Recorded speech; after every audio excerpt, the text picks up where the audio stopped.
Kita lihat 1 Yohanes 4 ayat 7 sampai ayat yang ke-12. 1 Yohanes pasal 4 ayat 7 sampai ayat yang ke-12. Allah adalah kasih. Saudara-saudaraku yang kekasih, marilah kita mengasihi, sebab kasih itu berasal dari Allah. Dan setiap orang yang mengasihi lahir dari Allah dan mengenal Allah. Barang siapa tidak mengasihi, ia tidak mengenal Allah, sebab Allah adalah kasih. Dalam hal inilah kasih Allah dinyatakan di tengah-tengah kita,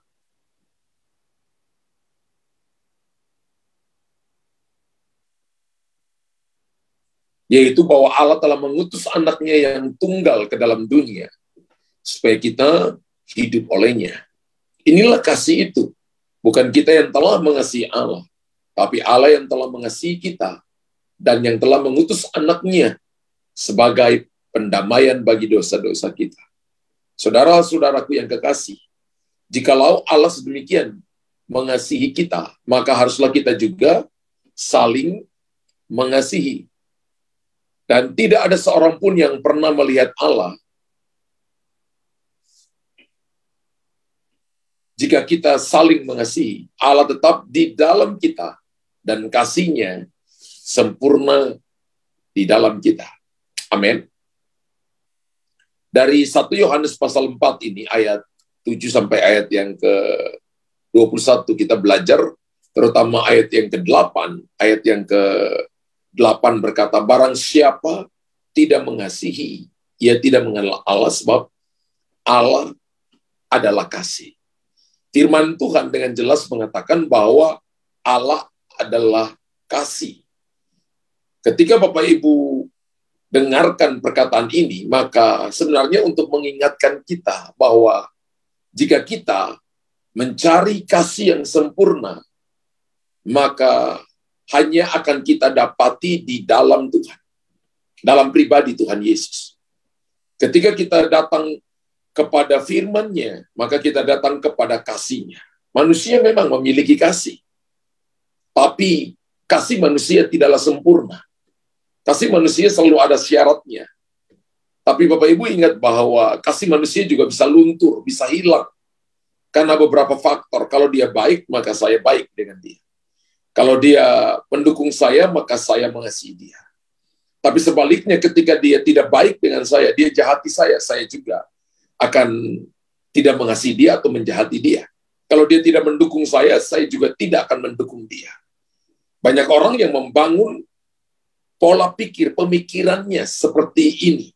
Padahal kita bilang kita orang percaya, kita bilang kita hamba Tuhan, kita bilang kita anak Tuhan, tapi kasih kita mudah luntur. Ketika kita lihat bahwa seseorang mungkin tidak mendukung kita, kemudian kita tidak lagi mengasihi dia, kita membenci dia. Bahkan ada orang yang blacklist seseorang, bahkan sepertinya tidak kenal orang itu. Nah, seperti ada kalimat yang mengatakan begini, dulu sayang, sekarang benci. Ya, dulu rindu, sekarang tidak rindu, melupakan. Itulah kasih manusia yang masih bisa berubah tergantung situasi dan kondisi. Kalau situasinya betul mendukung dia, maka dia mengasihi. Tapi kalau situasinya tidak mendukung dia, maka dia akan menjauh, bahkan akan menolak kita. Tapi kasih Allah, kita belajar tidak berkesudahan. Amin. Bapak Ibu tulis di kolom komentar. Kasih Allah tidak berkesudahan. Itulah kuasa daripada kasih. Tidak pernah berkesudahan. Dan firman Tuhan hari ini membawa kita kepada pengenalan akan kasih Tuhan yang sempurna. Ingat, kasih Tuhan itu tanpa syarat, Bapak Ibu ya. Kasih Allah yang sempurna ini dapat kita lihat dalam beberapa hal, Bapak Ibu. Kita lihat dalam beberapa hal.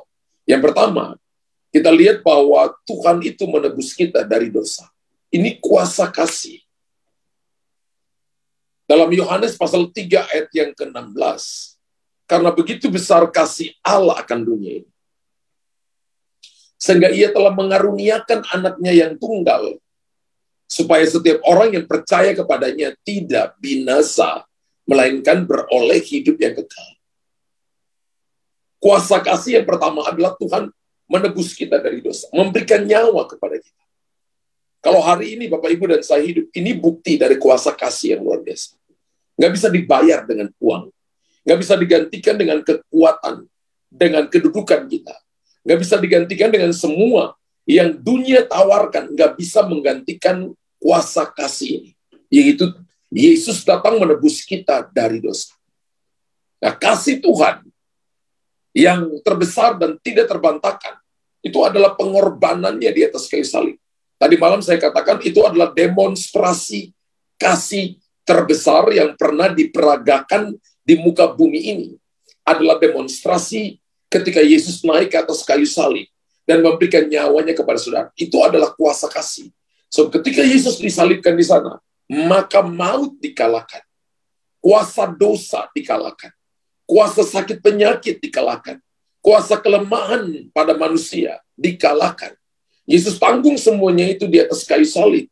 Makanya pernah dengar khotbah saya tentang tetelestai. Tetelestai itu bukan sebuah perkataan bahwa saya menyerah. Tetelestai adalah sebuah perkataan proklamasi. Sebuah perkataan yang penuh kuasa. Itu adalah perkataan kasih, kuasa kasih.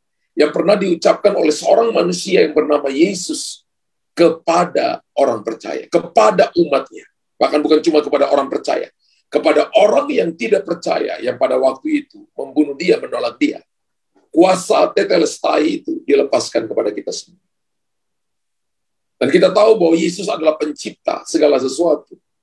Mau merendahkan diri, menjadi manusia, dengan satu tujuan, menebus kita dari dosa. Wow. Itu adalah kuasa kasih terbesar. Menyerahkan dirinya menebus dosa kita. Dan firman Tuhan mengatakan bahwa Tuhan rela mengaruniakan anaknya yang tunggal untuk menebus dosa dan pelanggaran kita.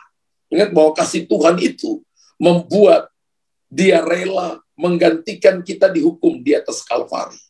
Belum tentu loh saudara ada orang yang mau. Ada sebuah cerita bahwa ada kembarannya. Dua anak kembar, mereka bertumbuh dari kecil, saling sayang, kemana-mana sama-sama, pakai baju sama, pakai sepatu sama, gunting rambut modelnya sama. Tapi ketika mereka remaja, maka kakaknya itu, perilakunya itu mulai aneh, dia mulai jahat. Dia selalu pukul teman-temannya, dan adiknya selalu melarangnya. Ya. Dan satu waktu dia sudah makin dewasa dan dia punya kelompok geng. Mereka terlibat dalam perkelahian dan kakaknya ini membunuh geng yang lain. Dia ditangkap oleh polisi, dimasukkan dalam penjara, kemudian keputusan pengadilan turun. Keputusan pengadilan turun adalah kakaknya itu dihukum dengan hukuman mati. Ketika waktu itu akan datang, ya, malam-malam adiknya itu menyelinap ke penjara itu. Kemudian dia kepingin bertemu dengan kakaknya di penjara. Diizinkan masuk di jam besuk. Dan ketika dia datang, dia bicara dengan kakaknya. Dan dia berkata, "Kakak, hari ini saya mengasihi kakak dan saya nggak mau kakak dihukum mati." Kemudian mereka ganti. Adiknya minta supaya baju tahanan kakaknya dia pakai. Dan kakaknya boleh keluar dengan bebas. Saudara, adiknya masuk ke dalam penjara. Dan ketika waktu eksekusi itu tiba, adiknya itu dieksekusi menggantikan kakaknya. Petugas nggak tahu karena muka mereka sama, tingginya sama, potongan rambut mereka sama. Tapi karena adiknya mengasihi kakaknya, adiknya mati menggantikan kakaknya. Kakaknya pulang ke rumah dan kakaknya menangis. Dia sadar bahwa adiknya selama ini mengasihi dia. Lalu hidupnya tidak lagi hidup dalam kejahatan. Hidupnya berubah menjadi anak Tuhan yang sungguh-sungguh. Bukankah hal ini kasih tanpa syarat? Yesus memberikan nyawa kepada saudara dan saya. Menebus hidup saudara dan saya. Sebagai bukti dia memberi tanpa syarat. Dia datang untuk menebus dan menyelamatkan semua manusia. Itulah kuasa kasih. Wow. Jadi hari ini kalau kita masih hidup, Anda hidup karena kuasa kasih. Nggak ada yang bisa bayar. Sampai mati pun kita masih berhutang. Ingat bahwa kasih itu tanpa syarat. Berkatnya itu bersyarat. Anda mau kesembuhan. Kalau ada yang mau kaya, maka Bapak Ibu dan saya bukan cuma berdoa, kerja. Kalau Bapak Ibu mau uang banyak, Bapak Ibu nggak cuma mau minta-minta, Bapak Ibu harus kerja. Alkitab katakan tangan yang rajin, maka di rumahnya banyak harta benda. Orang malas, jangan dikasih makan. Firman Allah berkata, kuasa kasih adalah begini. Bapak Ibu mengerti tentang kebaikan, kasih karunia, pemberian Tuhan. Seluruh hidupnya dia berikan kepada kita. Supaya kita menikmati seluruh kebaikannya. Dan menikmati semua janji-janjinya. Bahkan lebih dahsyat lagi begini. Mengingat bahwa Tuhan menebus manusia yang berdosa. Kita ini ditebus ketika saudara dan saya masih jahat, masih berbuat dosa, kita ditebus. Bandingkan dengan kasih manusia. Bandingkan dengan kasih manusia. Adakah seseorang yang mau menebus Anda ketika Anda masih jahat? Adakah seseorang yang mau menebus Anda ketika Anda masih berontak? Adakah seseorang yang mau menyelamatkan saudara, mau menolong saudara ketika Anda tidak mendukung dia? Yesus melakukan itu ketika mereka mencabuknya, ketika mereka memukulinya, ketika mereka menolaknya, menghinanya. Tapi dia mati bagi kita ketika kita masih berdosa.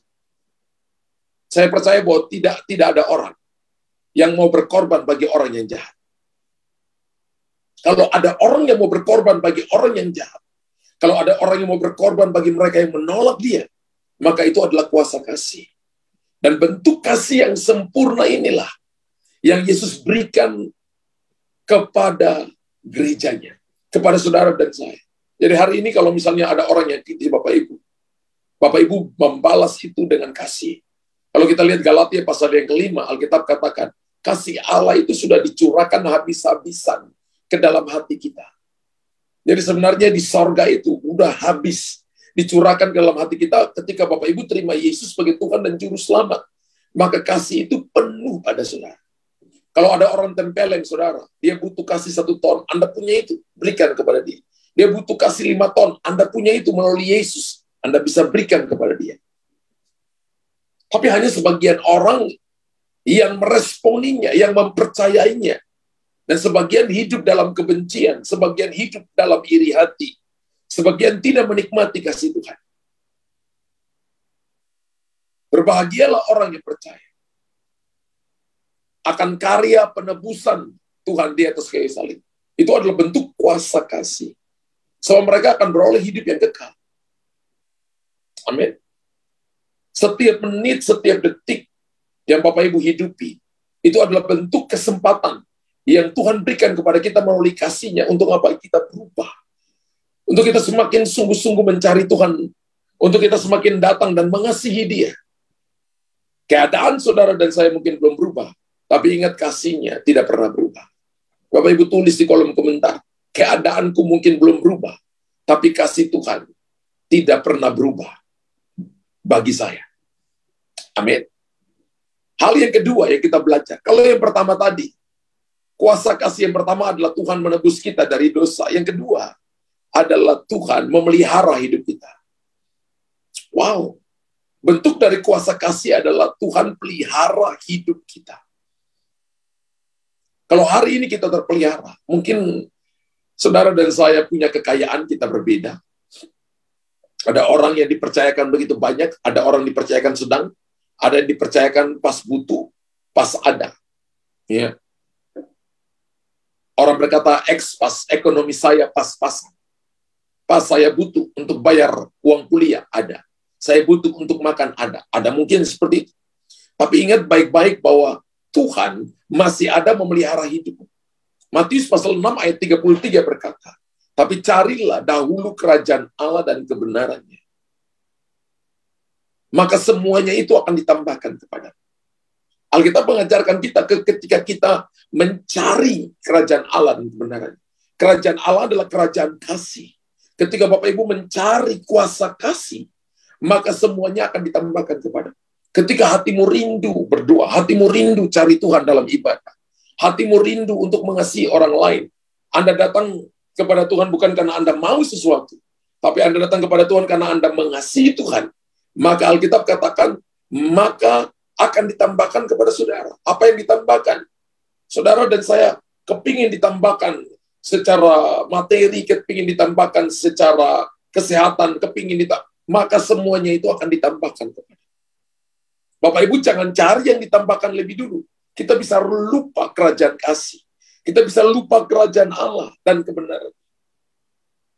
Jangan juga memperalat Tuhan untuk kita diberkati. Jangan juga memperalat Tuhan untuk kita dapat maunya kita. Setelah kita dapat maunya kita, maka kita tidak pernah lagi datang mencari Tuhan dalam ibadah, dalam doa. Itu juga bukan orang Kristen yang baik, saudara. Orang Kristen yang baik adalah mencari Tuhan dalam setiap keadaan. Entah keadaannya baik atau tidak baik, entah dalam situasi dia lagi dalam posisi yang tinggi, posisi menengah, atau posisi yang paling bawah, dia tetap mencari Tuhan karena dia tahu bahwa Tuhan yang pelihara hidupnya. Amin. Dan saya percaya bahwa wujud kasih Tuhan yang sempurna adalah pemeliharaan Tuhan dalam hidup kita. Kalau hari ini kita ada, itu bukti daripada kasih-Nya yang sempurna. Pemeliharaan Tuhan itu juga dinyatakan setiap hari dalam hidup setiap orang.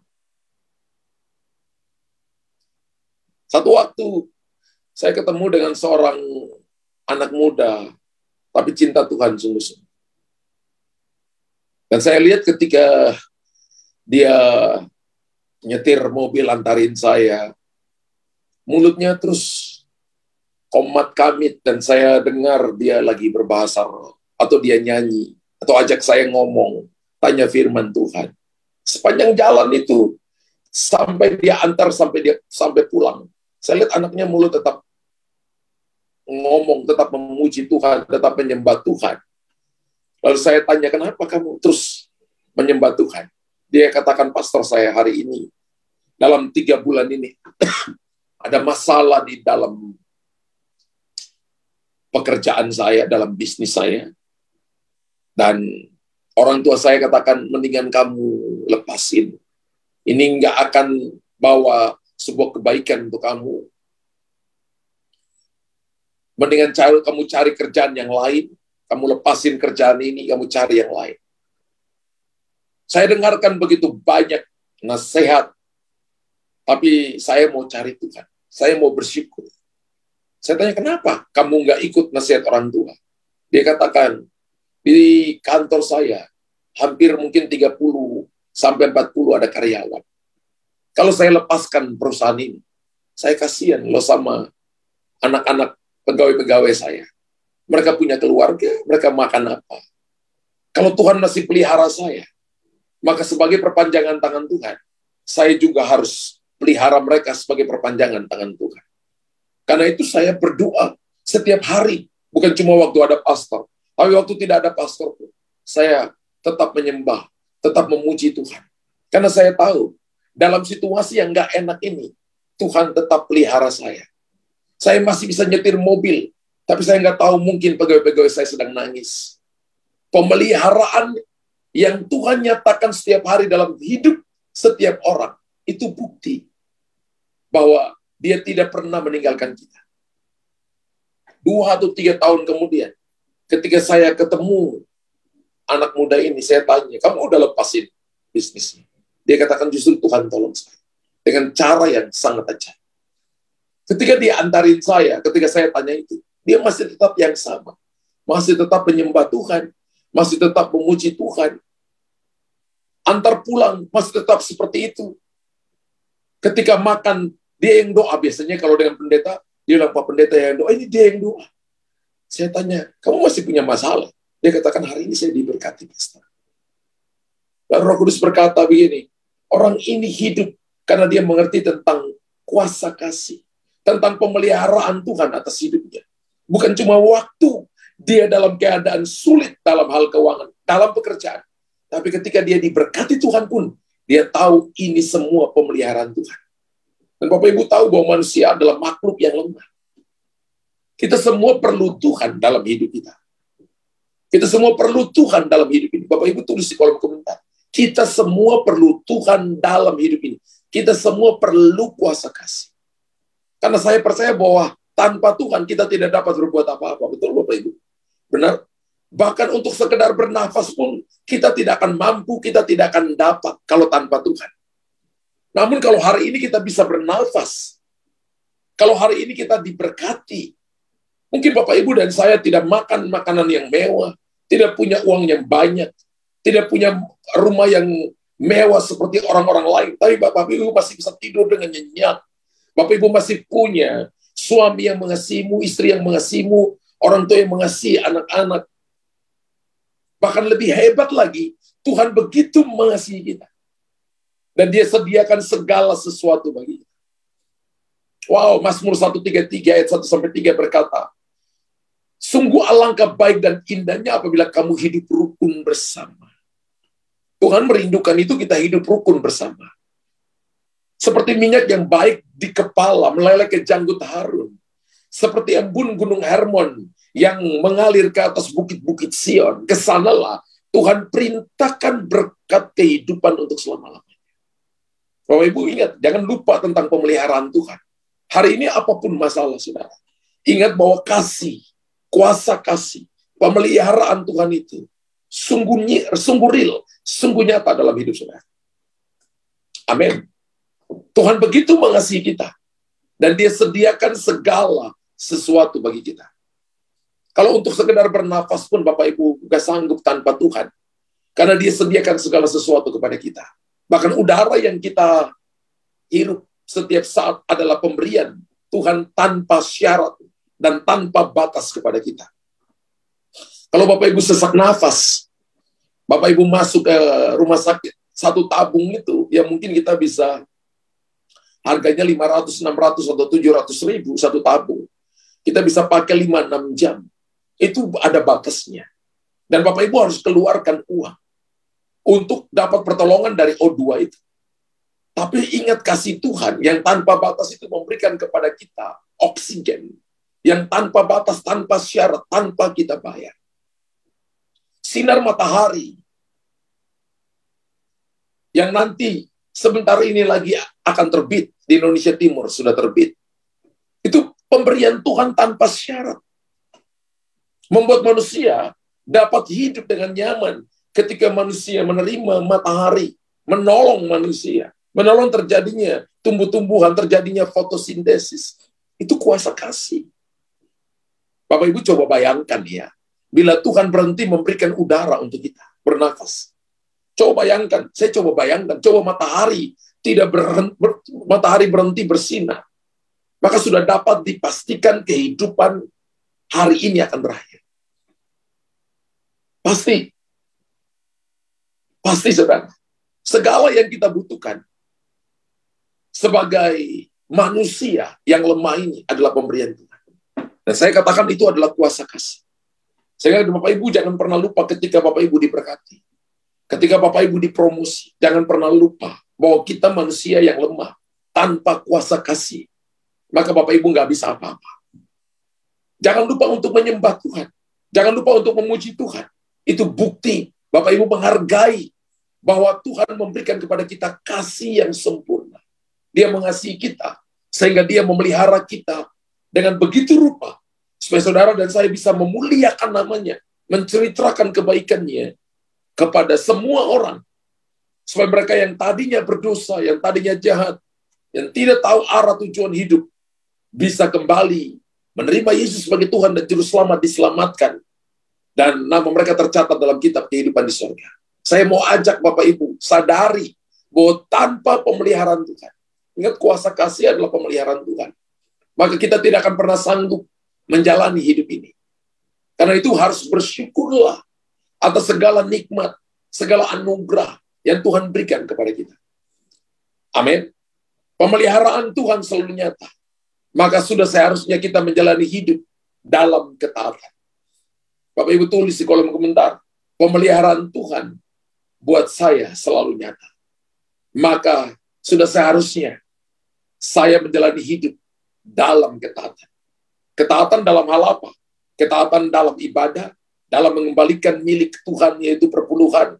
ketaatan dalam memberi waktu untuk melayani Tuhan, ketaatan dalam Anda punya waktu pribadi dengan Tuhan dalam doa, ketaatan dalam saudara dan saya mendengarkan arahan gembala, pendeta, bosmu, suamimu di rumah, orang tuamu di rumah, dan Anda melakukan dalam ketaatan, itu cara kita menghargai kuasa kasih. Kasih daripada Tuhan. Karena Alkitab tadi mengatakan cari dahulu kerajaan Allah dan kebenarannya. Artinya hiduplah taat kepada perintah Tuhan. Dan hidup kita akan diberkati oleh Tuhan. Amin. Ketika kita cari dahulu kerajaan Allah dan kebenarannya, hidup taat kepada Tuhan, taat kepada firman-Nya, maka saya percaya hidup kita tidak akan pernah sama lagi. Ingat bahwa kasih Tuhan itu memelihara kita. Yang ketiga, kuasa kasih itu memberikan jaminan masa depan. Bukan cuma kuasa kasih, bukan cuma menebus kita dari dosa, bukan cuma kuasa kasih itu bukan hanya, yang kedua tadi, bukan hanya memelihara hidup kita, tapi kuasa kasih itu memberikan jaminan masa depan. Wow. Yeremia 29 ayat 11. Sebab aku ini mengetahui rancangan-rancangan apa yang ada padaku mengenai kamu. Demikianlah firman Tuhan. Yaitu rancangan damai sejahtera dan bukan rancangan kecelakaan. Untuk memberikan kepadamu hari depan yang penuh harapan. Ingat bahwa rancangan Tuhan bagi kita adalah rancangan masa depan yang penuh harapan. Ini adalah rancangan dari kasih Tuhan. Karena Allah adalah kasih. Dan Tuhan tidak hanya menebus, Tuhan tidak hanya memelihara kita, namun Tuhan juga memberikan jaminan masa depan, ada garansinya, ya. Ada sebuah garansi, ya. Orang ikut asuransi ini ada jaminan masa depan yang penuh harapan. Ini merupakan wujud dari kuasa kasih yang Tuhan berikan kepada kita dengan sempurna. Jadi kalau hari ini ada orang yang takut tentang masa depannya, takut tentang hari besok, maka dia belum hidup dalam kuasa kasih. Dia belum kenal kasih itu seperti apa. Ingat bahwa kekristenan, Bapak Ibu jangan lakukan sebagai sesuatu yang agamawi. Kekristenan bukan agamawi. Roh agamawi itu mencoba untuk menahan saudara dan saya untuk tidak mengalami kasih Tuhan dengan sempurna. Amin. Bapak Ibu dan saya mengenal Tuhan secara pribadi, mengenal kasih Tuhan. Kita jadi orang Kristen tapi tidak Kristen agamawi. Tapi kita jadi orang Kristen, Kristen yang menghidupi kebenaran firman Tuhan. Dan Tuhan merancang masa depan yang penuh damai sejahtera. Artinya masa depan yang penuh pengharapan. Dengan masa depan yang penuh pengharapan hanya ada dalam kuasa kasih. Sudah dirancang dengan kasih-Nya. Tuhan berikan kepada kita. Supaya kita tidak hidup terlunta-lunta di dunia. Tapi Tuhan punya rancangan masa depan bagi saudara dan saya. Manusia seringkali khawatir akan masa depan. Satu waktu saya ketemu seseorang yang saya lihat wajahnya juga, wajahnya penuh dengan kesakitan saudaranya. Wajahnya itu tidak penuh sukacita. Ya. Tidak penuh sukacita. Dan istrinya ngomong begini, dia sering khawatir tentang masa depannya. Tiap hari bersungut-sungut. Padahal kami ini cukup dengan keuangan, Pastor. Mereka ngomong seperti itu.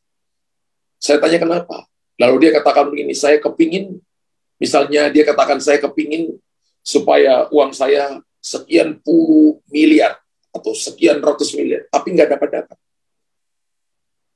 Kemudian dia bersungut-sungut, salahkan ini, salahkan ini, salahkan ini. Padahal istrinya katakan, kami cukup.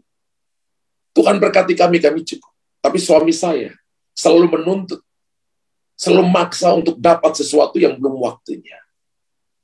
Saya katakan gini, Pak, hidup kita di dunia ini sementara. Alkitab katakan kekhawatiran hari ini cukuplah untuk hari ini. Jangan mikir besok, jangan mikir nanti. Kalau hari ini Bapak bisa nikmati makan dan minum, bisa nikmati keuangannya ada, bersyukurlah untuk hari ini. Seringkali kita khawatir akan masa depan. Bapak Ibu, kekhawatiran membusukkan tulang. Hati yang gembira adalah obat yang manjur. Bapak Ibu harus tahu orang yang hatinya gembira, dia tinggal dalam kuasa kasih. Kalau Anda dapat kasih dari suami, dapat kasih dari istri, dapat kasih dari orang tua, hatimu gembira. Benar? Hatimu gembira. Dan Tuhan telah memberikan kepada kita kasih tanpa syarat. Harusnya ketika kita punya kesadaran seperti ini, hati kita penuh gembira, sehat, hidup di dalam masa depan dan pengharapan yang pasti. Tapi kalau kita tidak mengenal Tuhan, kita akan pikir bapak kita jahat, mama kita jahat, orang tua kita jahat, rekan kita jahat, kita akan hidup di dalam kekhawatiran. Kita tidak bisa menikmati makan minum yang enak di rumah. Kita tidak bisa menikmati fasilitas rumah yang baik, kendaraan yang baik. Semuanya dengan mulut yang bersungut-sungut. Ini orang tidak menikmati kasih Tuhan. Orang ini akan penuh dengan sakit penyakit. Dan hidupnya pasti akan penuh dengan penderitaan. Tapi sebaliknya bila kita percaya kepada Tuhan yang begitu mengasihi kita, maka kita akan hidup dalam ketenangan, menjalani kehidupan dalam sukacita. Kalau Bapak Ibu perhatikan sejak dari penciptaan, Tuhan sudah merancang segala sesuatu yang baik, bahkan teramat baik bagi manusia. Ingat bahwa manusia hadir itu pada hari ke-6 ketika Tuhan sudah menciptakan pohon-pohon, buah-buahan, sudah ada semua berkeriapan dalam air, sudah ada yang hijau, semua tumbuh-tumbuhan hijau, buah-buahan tumbuh, baru manusia hadir. Jadi ketika manusia hadir, Tuhan sudah manjakan manusia sesungguhnya.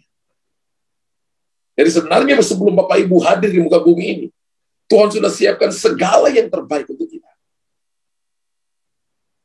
Amin. Tuhan menciptakan manusia setelah segala sesuatu yang dibutuhkan manusia disediakan terlebih dahulu. Hari ini kalau Bapak Ibu dan saya kekurangan uang dan kita salahkan Tuhan, Anda salah. Kita harus bertobat sungguh. Kalau hari ini masalah yang kita hadapi dan belum ada jalan keluarnya, kemudian kita salahkan Tuhan. Anda mulai salahkan orang lain, itu tanda bahwa Anda sedang salahkan Tuhan. Dan mulai lihat ketika Tuhan tanya kepada Hawa. Hawa tanya kepada Adam, kenapa kamu makan buah ini, perempuan ini? Ketika tanya perempuan, perempuan katakan ular. Ketika tanya ular, ular nanti bilang kamu yang ciptakan aku. Ketika Anda mulai nyalakan orang lain, ujung-ujungnya salahkan Tuhan. Mulai berhenti nyalain orang lain. Mulai mengoreksi hati kita. Mulai percaya bahwa kalau Anda tinggal dalam kuasa kasih, maka semua yang dibutuhkan manusia sudah disediakan terlebih dahulu. Tuhan cuma mau tangan yang rajin. Tuhan mau otak kita dipakai, mengelola apa yang Tuhan percayakan kepada kita. Itulah sebabnya manusia diciptakan di hari yang terakhir dari masa penciptaan. Karena hal tersebut menunjukkan bahwa Tuhan selalu punya rancangan masa depan yang baik bagi manusia. Dari semula, Tuhan sudah merancang itu. Ingat bahwa kasih Tuhan itu menjamin masa depan yang indah bagi kita. Bapak Ibu tulis di kolom komentar, kasih Tuhan itu menjamin masa depan yang indah bagi saya. Kalau hari ini Anda rasanya tidak diperhatikan oleh orang lain, merasa loneliness, merasa sendiri, ingat, kasih Allah itu menjamin masa depan yang indah bagi semua, bagi saudara dan saya. Ingat saja apa yang Tuhan katakan sebelum dia terangkat ke surga. Firman Allah berkata dia pergi terlebih dahulu untuk menyediakan tempat bagi kita dalam Yohanes pasal 14. Dan di mana dia berada, kamu pun akan berada. Kasih yang luar biasa. Wow. Tuhan pergi menyediakan tempat. Beberapa orang yang mengalami near-death experience, mengalami mati suri berkata, sorga itu terbuat dari emas. Bahkan emas yang rasanya dia tidak pernah lihat di muka bumi ini. Itu emas-emas yang terbaik, jalannya terbuat dari emas. Bahkan pintu gerbangnya dari 12 mutiara yang utuh. Yang tingginya sampai tidak bisa kelihatan menembus awan. Saudara. Dibuat untuk siapa? Untuk Anda dan saya tinggal di sana. Sekalipun surga bukan tempat tinggal kita. Itu adalah tempat tinggal Tuhan. Tapi Tuhan berkata, di mana aku berada, kamu pun berada. Sungguh kasih yang begitu besar, begitu sempurna. Saya lihat bahwa ada anak-anak yang sakit hati dengan orang tuanya sampai orang tuanya mati dan dia tidak mengampuni. Saya juga menemukan ada orang tua yang marah dengan anaknya sampai mati dan tidak mau melihat anaknya. Bahkan berkata, tidak boleh lihat mayat. Bahkan sampai dia mati pun dia larang. Sampai sebelum mati dia katakan begini, tidak boleh lihat mayat. Padahal ketika dia mati, dia sudah nggak bisa lihat anaknya. Dia nggak bisa tahu siapa yang lihat dia. Tapi dia larang anaknya untuk melihat mayatnya sampai kematiannya. Ada manusia yang hidup dalam kebencian, manusia yang menyimpan dendam sampai hari matinya. Saya percaya itu bukan hidup dalam kasih. KTP-nya boleh Kristen, tapi kehidupannya tidak mengikuti kasih yang sejati, yaitu kasih Tuhan. Bapak Ibu, oleh karenanya kita tidak perlu takut dan khawatir dalam menjalani hidup. Kuasa kasih atau kasih Tuhan yang sempurna cukup, bahkan lebih cukup untuk membuat kita menjalani hidup ini dengan optimis. Ya. Untuk kita hidup dengan sebuah gairah yang luar biasa, dengan pengharapan yang luar biasa. Percayalah kepada Tuhan yang penuh kasih itu. Amin. Saya percaya bahwa ketika kita percaya kepada Tuhan, kita akan dapat merasakan kasih Tuhan yang sempurna dalam keadaan apapun. Saya ingat 32 tahun yang lalu ketika saya didoakan kelepasan, saudara, saya ingat. Sudah didoakan kurang lebih 1,5 jam sampai 2 jam oleh Bapak Pendeta Frankie Utana. Saya ingat waktu itu. Dalam sebuah retreat pemuda. Sudah didoain, anak-anak muda sudah nyanyi lagu dalam nama Yesus, iblis dikalahkan. Ya. Saya masih tetap kelepasan. Saya itu kelepasan, pikiran saya jalan, tapi rasanya saya tidak bisa menguasai diri saya. Seluruh ilmu-ilmu bela diri saya itu keluar ketika kuasa Tuhan termanifestasi dalam diri saya. Dan saya ingat waktu itu, saya tangkap dengan pikiran saya, bahwa Pendeta Frankie Utana, dia berdiri, dan dia katakan, ini dia udah juga doain sudah 1,5 jam, hampir 2 jam. Dan dia katakan bahwa saya sampai terpancing untuk mengeluarkan juga apa yang dulu saya latih ilmu bela diri karatenya. Karena saya lihat dari gerakan-gerakan kamu, ada celah-celah yang kosong.